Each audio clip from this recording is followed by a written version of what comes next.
Tequila! I had to prune the collection a little in St. Paul, but now that we're settled in here, digging in our roots in Memphis, my collection is growing. It's blossoming like a rose in bloom. It sprouts like an agave garden. It's time to get the collection growing again. I brought some of these down here. The Casa Dragones I finished off.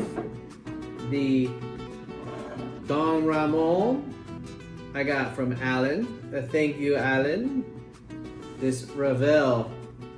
This Revel was expensive. It ain't going nowhere. I'm just very lightly touching it. This is probably my most rare bottle I've ever had. It is the Corazón Reposado single barrel, aged in Weller barrels. Yum. One of my favorites traveled along, Trianon. It's delicious. Definitely a keeper. Let's get to the new stuff.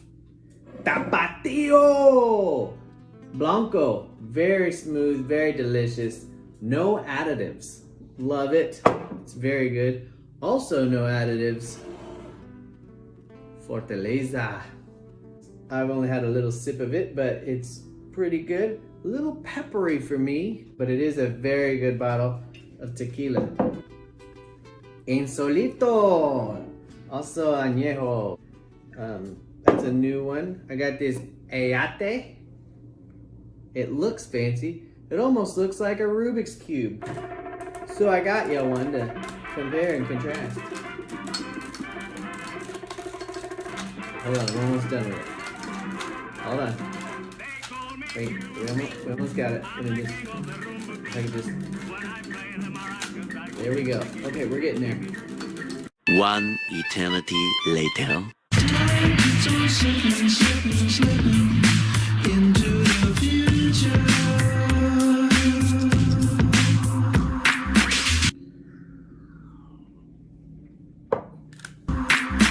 Time keeps on slipping into the future. Time keeps on slipping into the future. I did it! I did it! Cheers. When I play the maracas, I go chick chicky boom, chick chicky boom. Chicky boom, chicky boom.